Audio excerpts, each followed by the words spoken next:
I have given a name to my pain.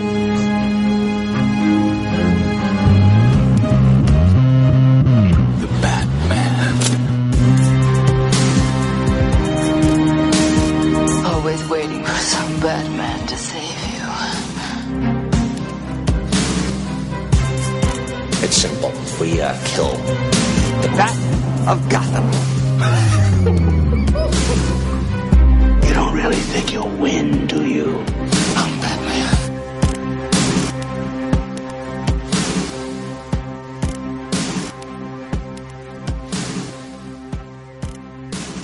Hey now, welcome to episode 167 of the Batman on Film podcast. I'm the host for this episode, Rick Shew. And today, we're going to talk about the officially announced release of Zack Snyder's Justice League. Oh boy. Joining me for this great conversation is really the genesis of this podcast, because the great Bob Cesca from the Bob Cesca Show. What's going on, buddy? Hey, Rick. How you doing, man? I'm doing great. I got your email that said, hey, if you guys are going to talk about it, loop me in. And here we are. So let's just jump right into this.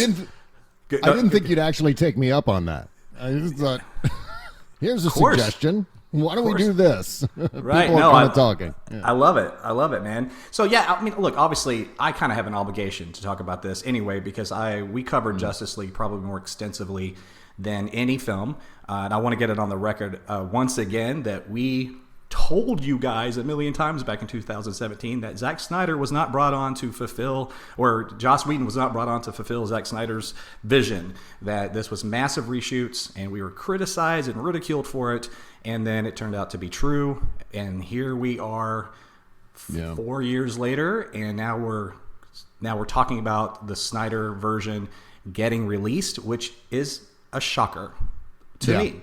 Okay, for a variety of different reasons we'll get into, but so I don't care that it's happening. I'm pleased for the fans that really are good faith fans that wanted this.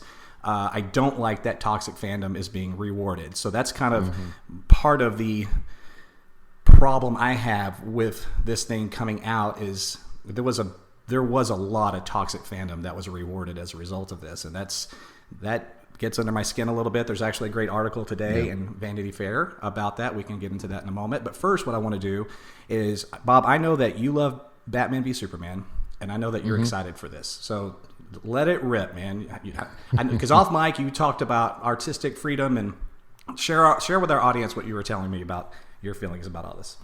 Yeah, I mean, ultimately, if you missed our conversation about Batman v Superman, I kind of made the case for Zack Snyder's DC movies during that conversation. But just to repeat real quick, so everyone knows where I stand on all of this, I loved Man of Steel. I loved Batman v Superman. I think they are standout comic book movies. And there are numerous reasons for that, but I really like Zack Snyder's vision for these things. I mean, are they perfect films? Absolutely not.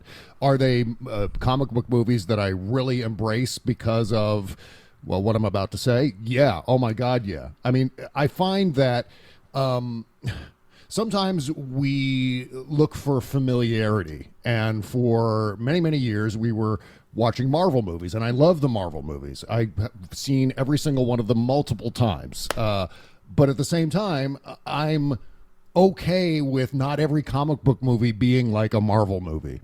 I'm okay with new and different visions for comic book universes on film. And I thought that Zack Snyder really presented that in an interesting way. He really created something that was absolutely different. And I give him so much credit for that level of ambition, because I imagine the pressure was enormous to just do kind of a more grounded, Marvel style movie with jokes and all the rest of it. This is sort of the things that we understand to be uniquely Marvel.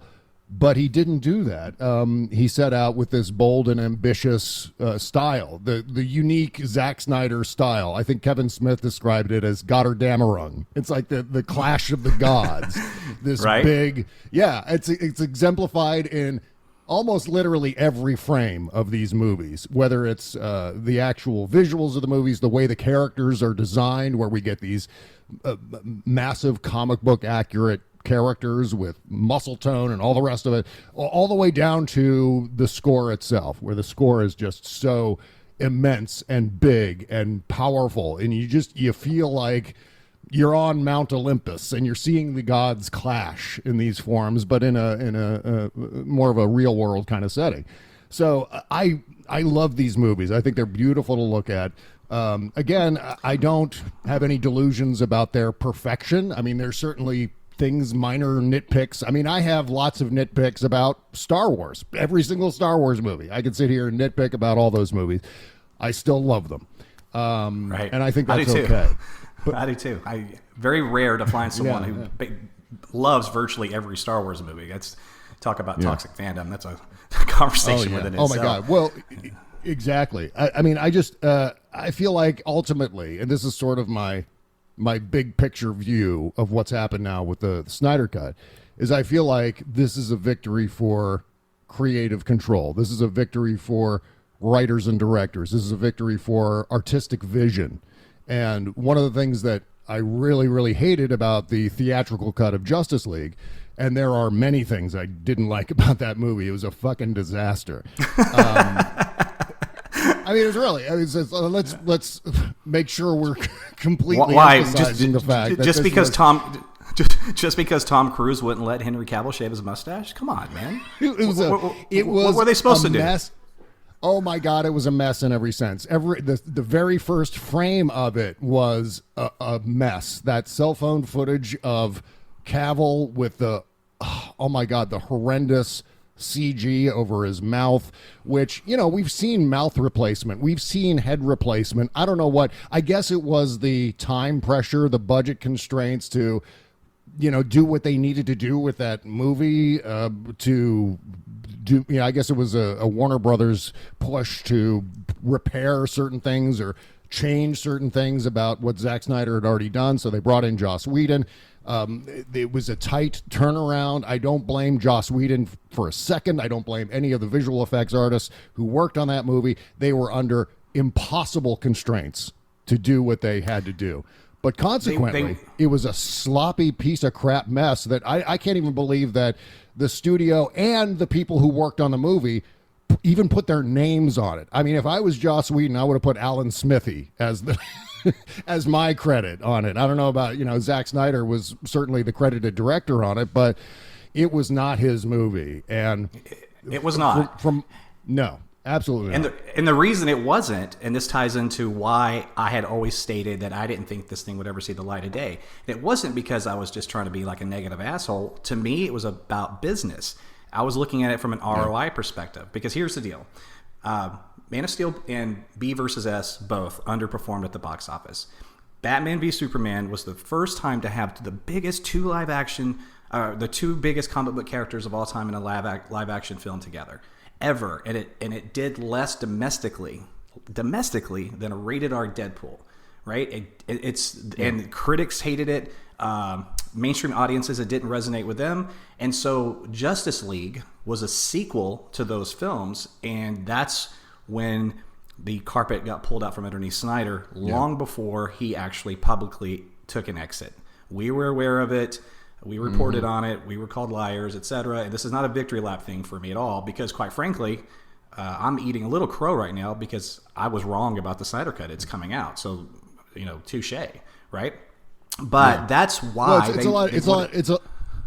it's a lot easier to be wrong about this than it is to be wrong about like genocide or something. I mean, really, we're talking about a movie here. Ultimately, we are talking about a movie, but it is still our passion and everything. But yes, thank you for putting that in perspective, because I've only had a death threat once, and and you and I both do politics online, and it was over Justice League.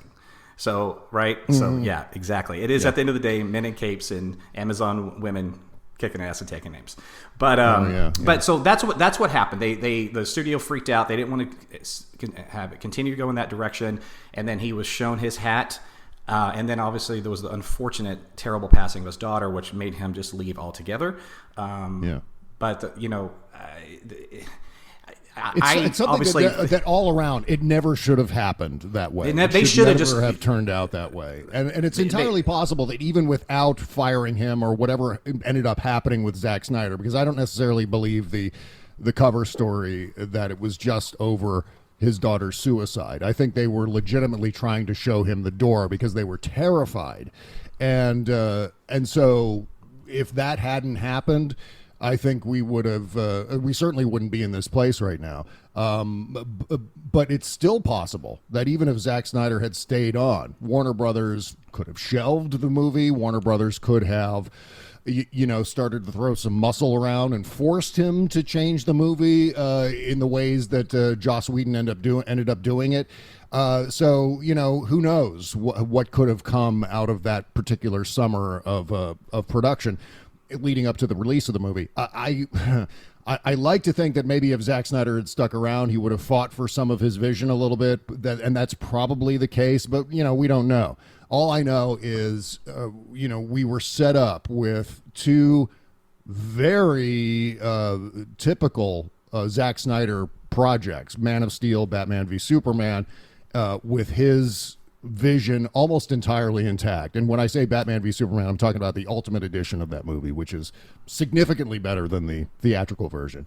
And then we got a movie. It was like, I compare it to this. Imagine if around 2000, 2001, 2002, the first two Lord of the Rings movies came out, Fellowship of the Ring, Two Towers, and then the third movie, instead of being what we got as Return of the King, maybe they did it using flash animation on the internet, and it was half an hour long or something like that. It's almost like the Ralph Bakshi Lord of the Rings movies, where you can tell when he ran out of money.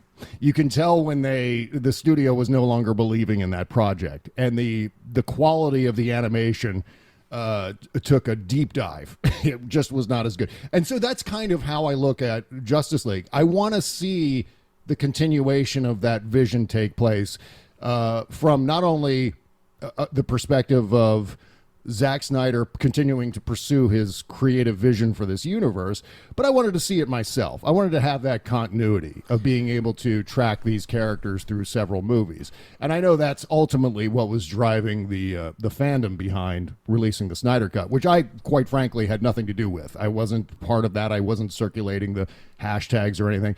And that probably is a good way to segue into the toxic fandom. And yes. And that was certainly a part of this. There's no doubt about that. I don't know if you have anything to lead off with that, but and that's exactly. In the new Vanity Fair article by Joanna Robinson, it says, "Is releasing the Snyder Cut of Justice League a victory for toxic fandom?" She goes on to say, "Despite the good they have done raising money for a worthy cause, which was suicide awareness, and that is." There's no question that's amazing. It's hard to ignore the toxic side of this fandom, which has targeted and harassed critics who have dared to even tweet criticisms about Snyder's work. I have been told to go kill myself on countless occasions by Twitter accounts with either Superman or Batman logos. When fandom becomes identity, every negative review seems like a personal attack. So, like I said at the top of the show, this is a good article everyone should read. She's probably going to get hammered online for it. Obviously, that's going to be the case, unfortunately. But she has a point, and that's the part of this I do not like, is that that faction of this, which I would say, I don't know what it is, Bob. Was it 40%, 50%, 60%? I don't know. It was too damn much. That I know. Yeah. So that being rewarded is a problem. And, we dealt with that shit with Star Wars when they harassed, what's her name? That plays Rose. I'm going blank on the actress name. Kelly Marie is her last name. Kelly Tran. Right? Kelly Tran, yeah. Kelly Tran, right. And they chased her off Instagram, and then she's barely in The Rise of Skywalker. It's like when you're rewarding that toxic fandom, it's very unfortunate, okay? Now, with that said, it is what it is. I would like to kind of shift gears and actually talk about what I think are the positives of this and what I'm looking forward to, because there's nothing else to really say. I mean, obviously, you jump in, and if you have anything else to add, by all means. Oh, yeah. I mean, I read the article, the Vanity Fair piece, and I agree with every word of it. But the thing that I have to add to this dynamic of toxic fandom and its impact on not just filmmaking, but just the broader a pop culture of the United States, the broader sociology of the United States, of our conversations surrounding just about everything, whether it's politics, whether it's television, whether it's films, music, what have you. Completely inconsequential things, too, mixed in with all of that. But it's not particular to the Snyder Cut. There's not something that's unique to what's happened here with Warner Brothers and the release of this movie. In fact, I would say toxic fandom probably caused Warner Brothers to make its decisions the way it did with the actual production of the movie. I think it was toxic fandom that led Warner Brothers to go, oh, holy crap, we should be making Marvel movies instead of Zack Snyder movies. Let's change all of this now. Because there was so much, I think, way over the top negative reaction to the first two Snyder films, Man of Steel and Batman v Superman. I think it was really generated by this. Yeah, oh yeah, definitely the latter. I think some of it was genuine. I certainly don't begrudge anyone who just didn't like the movie. But I think at some point it became a pile-on. It became something where Zack Snyder became almost like a whipping boy. Like, oh, let's all pile on to that guy because we don't like what that guy's doing. So let's make sure that Warner Brothers never hires him again. He's ruining our favorite characters. Let's start putting hashtags out there. Let's start complaining about that. And I think that very much was what Warner Brothers may have been reacting to. In that, I forget, it was the summer of 2016, was it? But to be fair, again, those films underperformed. I mean, it's you can love them all day long, and it's okay that there's just your opinion of a work of art. There's no right or wrong answer to it. But just in terms of a business, I understand why they were kind of nervous about Zack Snyder continuing his vision. As it turned out, they both made huge profits. They didn't. I mean, they underperformed. They didn't do as well as what the projections were going in, and that's for sure. Because I think, again, the climate at the time was Captain America: Civil War, which came out. I think that was in the spring of 2016. It wasn't Batman v Superman supposed to come out a little sooner than it did. It was supposed to come out in March. Not of 2016, but I'm forgetting the actual year that Batman v Superman came out. But Civil War came out earlier that year, right? And so the climate at the time for comic book movies was Marvel, Marvel, Marvel, Marvel. Zack Snyder comes in with this ballsy move to create movies that are extraordinarily different than Marvel.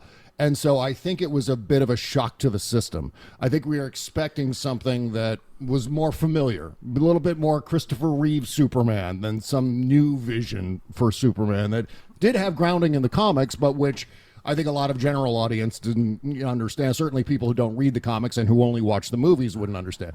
So I think there was I'll concede that point about for a negative reaction already. I think the negative reaction was kind of baked in because there is...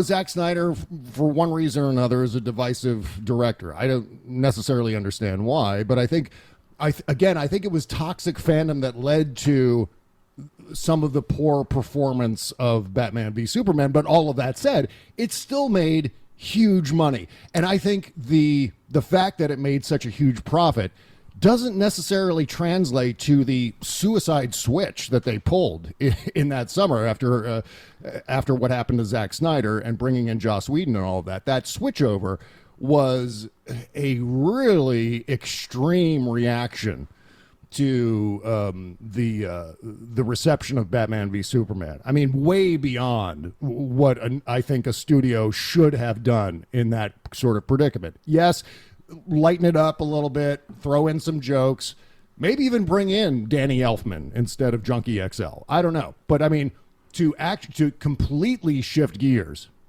it's almost like you're driving a manual transmission and you go right from fifth gear down to first gear, and it's going to grind the gears and strip your transmission. You do it too abruptly. But that's what they did. And that's, I think, partly why we ended up getting such a disaster of a Justice League film. I don't disagree with that, but I've told you this when we've talked also, but this doesn't get said enough, right? Justice League opening weekend, everybody thought that was a Zack Snyder film. They all thought that Joss just came in and did some basic reshoots and that was a Zack Snyder film. They didn't realize it wasn't until they saw it in the theater, and it bombed opening weekend. It bombed the opening night. So that's another reason why I don't know. I think that's a fair point, but I think at the same time, a lot of us knew that it wasn't a Zack Snyder movie. A lot of us were familiar with, the behind-the-scenes intrigue that led up to that. And so I think in that respect, I don't know how many people were going, yeah, this is 100% Zack Snyder. I think anyone who knew Zack Snyder's movies knew that what they were seeing wasn't really reflective of his signature, his style.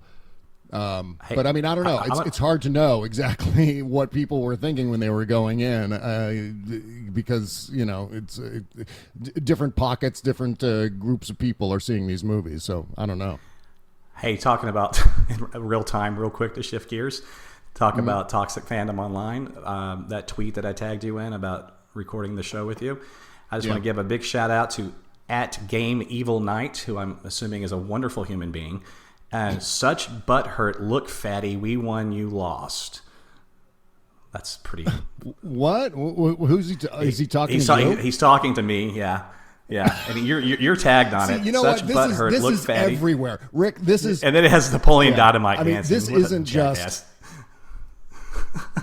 Yeah. Oh, yeah. This is, to me, much broader than Zack Snyder versus Warner Brothers versus Justice League versus Joss Whedon. This is the modern dynamic now that we're dealing with on everything. Just about everything. Just about everything in the world has this dynamic now, where there are some days when, and I make my entire living on the internet, but there are some days when I feel like, shut it all down, bring back the gatekeepers, bring back the three networks, and that's it.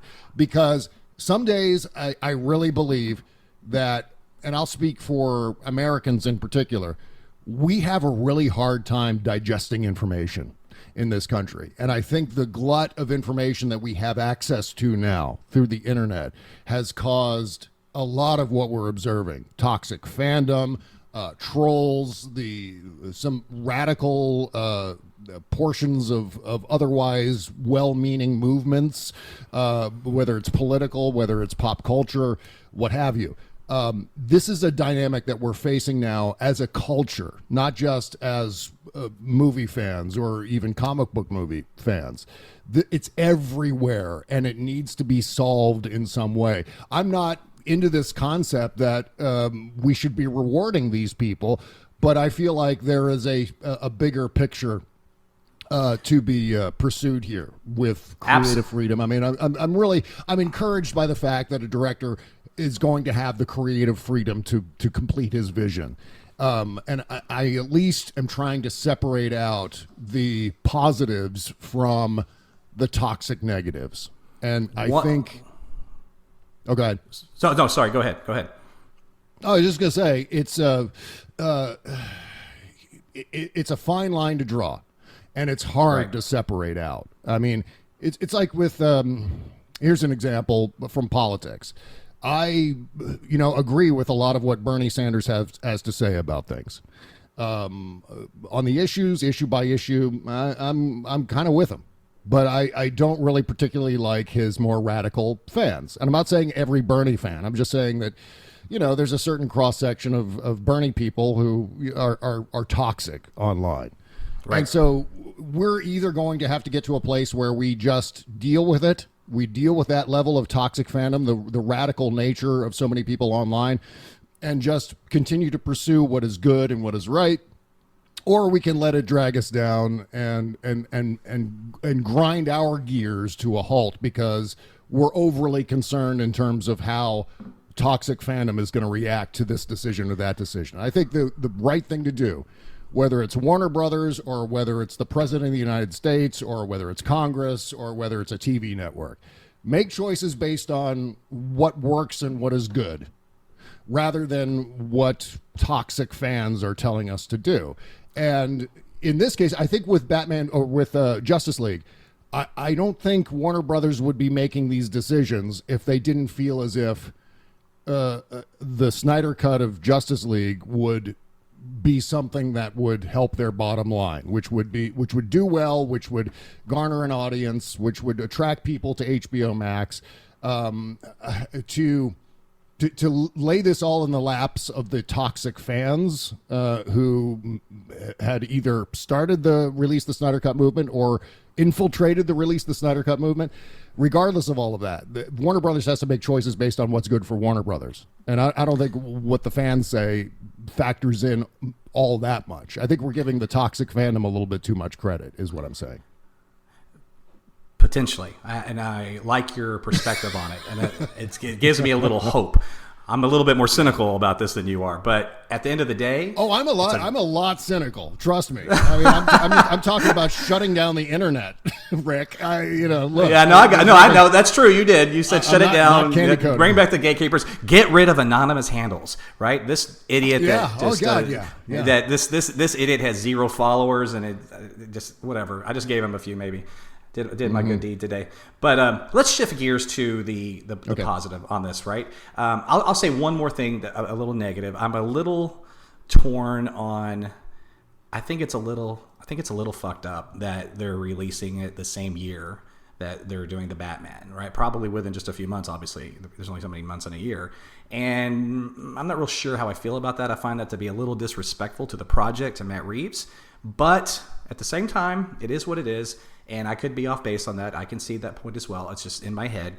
But I did see a fan tweet something the other day, and it was awesome. And he said that, hey, in 2021, all of us that love Ben Affleck as Batman, we get him again, at least one more time. And we get our Snyder Cut. But we also get an amazing filmmaker in Matt Reeves making his own standalone Batman with a fantastic actor at the helm. What a great year to be a fan. And I was like, here. Right? That's gonna be my attitude going forward. So to wrap up the show, what I would like to do is let's both share what we're most excited about in terms of what we are going to see in Zack Snyder's cut. And because I am excited. At this point, it's coming out, and I'm excited with curiosity. I want to know what the hell he was up to. But here's the thing I'm most excited about, and I'm going to have you close out what you think yours is I think Ben Affleck is certainly not my favorite Batman. Christian Bale and Michael Keaton are my 2 favorite. But Affleck's a damn good Batman. And the reshoots of Justice League, you can, first of all, it's kind of jarring how different he looks, right?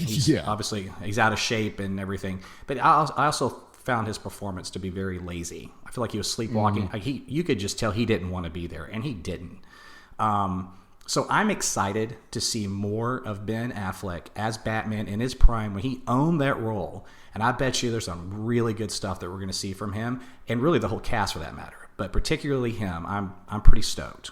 What about you? Yeah. Oh, I agree with that. God, where do I start? There's so many things. You know what? The main thing is to just see the continuation of not only how the characters were handled by Zack Snyder, but a continuation of the visual quality, the continuation of the score, calling back elements of the score and calling back elements of the previous movies, an expansion of what was going on in the nightmare sequence, just putting a button at the end of some of those story elements. I think I'm really looking forward to. I certainly want to see the original design of Steppenwolf. I think that's obviously the design is much more interesting than what ended up getting rendered in the production of Justice League. So I'm looking forward to that. I'm looking forward to Darkseid. I'm looking forward to just all of the previews of new characters. I think we're going to see the Atom referenced in some way. I think we're going to see. I've heard rumors about Hal Jordan. I've heard rumors about Deathstroke appearing in a more involved way, not just in the post-credit scene. There's just lots of things, and I'm mainly looking forward to seeing how Zack Snyder is going to structure this, because there's really the possibility here. And I think the existence of Mandalorian, we're going to find out that the existence of the Mandalorian had a lot to do with what we're going to get moving forward with the DCEU. I think we're going to see some miniseries and things like that occurring. Maybe the Zack Snyder vision of the DCEU continuing on with either limited series or like what we saw with The Mandalorian, with an expansion of that universe, but in a way that doesn't necessarily require a gigantic theatrical release. Because, everything is changing right now with the pandemic and how studios present their projects. So I'm really excited to see whether or not this breathes new life into the DCEU and continues on that vision, because what we have seen so far is that Aquaman references the Zack Snyder DCEU. Certainly Shazam did. Certainly Wonder Woman does. I don't know about Wonder Woman 84, but there is that linkage. Certainly Birds of Prey referenced the Ben Affleck Batman. So, it'll be exciting to see that. And I think there is also the possibility, fingers crossed, that maybe they convince Ben Affleck to come back and do like a Mandalorian type series, but with Batman in that universe. I don't know. At this point, now. There's a new, for the longest time we were thinking, okay, this is dead. The Snyderverse is gone. We're not going to be seeing anything more from this. But now it's been breathed new life. It's been resurrected. So there is the possibility now, with all of these new environmental things, if you want to call it that, with pandemic, with the new stuff, with the success of The Mandalorian, the success of streaming miniseries, all kinds of new possibilities. I couldn't agree more. And now that this is coming out, and again, I was wrong. It doesn't matter why I was wrong. There's a theory going around right now that a lot of this is because of COVID and nothing's filming and they needed content. Okay, fine. If that's true, that's true. It doesn't matter. At the end of the day, the movement prevailed and they're getting their movie. And so that's just the bottom line. And so I was wrong. And you know what, by the way, I wanted to say, I was just going to say, I'm okay with there being two different Batman characters. I'm okay with Pattinson Batman. I'm okay with Affleck Batman coexisting at the same time. This past year we got Grant Gustin and Ezra Miller in the same shot, for God's sake. I know, right? You got Brandon Routh. This is something. Again, the multiverse of DC Comics, I think, is going to manifest itself in the film and TV projects now. Not just, obviously there's the TV series, but now moving forward with the adaptation of maybe some DCEU elements taking place in streaming, I think we're going to see lots of new crossovers and things happening at the same time. Much in the way that we've seen multiple Batman characters in the past. We've seen multiple manifestations of our favorite characters, whether they're in animated movies or live action or both live action, what have you, whatever permutation of that overlap happens to be. It's something that we've always seen with DC characters. And you referenced something earlier about Birds of Prey. Really good point. Ben Affleck's Batman still exists in cinema right now. Yeah, that's true. He's he's there. You're right. She referenced him. She referenced Jared Leto's Joker, and that's is exciting in the sense that, look, you and I actually talked about this the other day on the phone. You remember Christopher Reeve getting typecast as Superman, couldn't work after his Superman gig was over, and George Reeves on the television show as well could not catch a break. And it's a different world now. You have Michael Keaton playing a villain in a Marvel film, and he was a Batman. You have Ryan Reynolds playing two different characters, one in DC, one in Marvel. It's an exciting new time, and you're right. We can have it, and I at this point, nothing would surprise me. It wouldn't surprise me if Zack Snyder came in with Henry Cavill and did another Superman film. Wouldn't surprise me at this point. And I can't believe I'm saying that out loud. 3 months ago, I would have said, oh, you are insane to even suggest that. But now, who the hell knows, right? But here's the exciting thing, right? I'm going to go back to that tweet about there's something for everybody in 2021. I'm getting what I want. I want a standalone Batman film, right, that has nothing to do with any of the DCEU, and I'm getting it. And then now we're also getting Affleck back for, even if it's just this one thing, we're getting him back. That is pretty cool. Say that out loud. That would be unheard of 20 years ago, right? Yeah. So, at the very least, we're getting a tag to wrap up the Batfleck story. I mean, that's to me the most important thing, that we've got some sort of satisfying conclusion to Ben Affleck's role, Ben Affleck's participation in the mythology of Batman, and that's an exciting thing. And maybe Pattinson picks it up and runs with it from there. Maybe there's two Batman performances happening at the same time. Whatever it is. We're getting what we love here. We're getting this character and new stories to go along with this character and new ways of portraying the character. And there's nothing wrong with that. There's nothing wrong with, again, what I was saying at the very beginning of our conversation here, Rick. There's nothing wrong with great directors getting the opportunity to finish their artistic vision. And whether you agree with that vision or not is almost beside the point. If you don't like Zack Snyder's creative vision, there's lots of other comic book movies to choose from. And in fact, lots of other manifestations of Batman to choose from. Lots of, and the potential for, there's other Superman manifestations to choose from. So I think in that respect, we have to, I think in order to defeat toxic fandom, we have to reflect the ideals ourselves as best we can. We have to reflect the best behavior that we think is possible online, rather than feeding into it. I think Warner Brothers can't defeat toxic fandom, whether it ignores it or whether it pays attention to it. Doesn't matter. It's those of us who are in it, those of us who are in the trenches, that have to make the effort to defeat it. And, it's a shame that they've, attached themselves to things that we love. And this is just, again, it's the nature of the internet now. There's always going to be crappy things that occur with things that we really like. And I don't know what the solution is, but I think we all can do our part in making sure that the most toxic among them are silenced and marginalized. I was just saying, in closing, I feel like the only way to overcome toxic fandom is for those of us individually to reflect the qualities and ideals that we want there to be in these conversations online. And I don't think Warner Brothers can kill it. I don't think there's any sort of, as I was saying earlier, there's no way to just shut off the internet and get rid of all of it. It's here, and it's all a matter now of how we deal with it. Again, Warner Brothers didn't do this just to make the lives happier of the people who were spreading the Release the Snyder Cut hashtag, or the people who were, quite honestly, doing the really toxic crap, attacking people based on race, attacking people based on gender, and so on.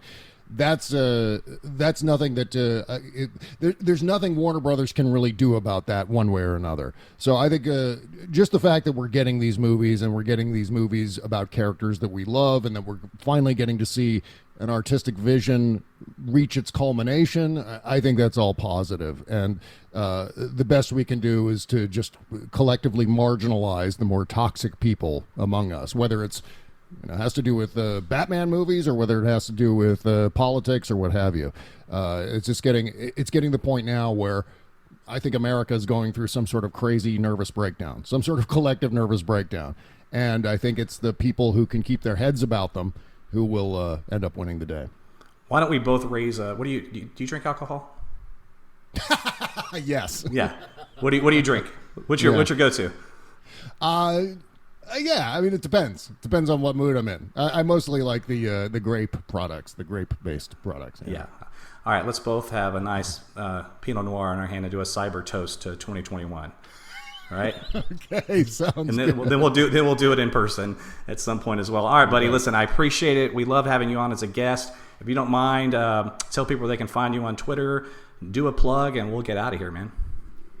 Well, you can find my very political podcast at bobcesca.com, also on Patreon at bobcescashow.com, and I'm on Twitter at bobcesca_go. It is the worst possible Twitter handle. So I don't know what I was thinking 10 years ago, but there it is. Bob Cesca, and then an underscore, and then the word go. It's terrible, but yeah. Awesome.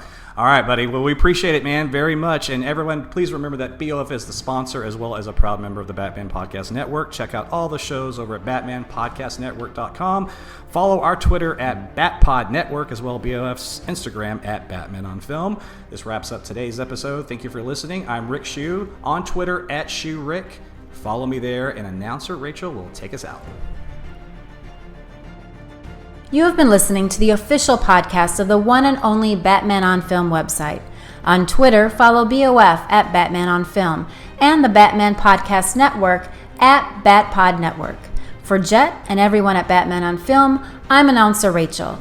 Thanks for listening to the authoritative, definitive, the original Batman on Film.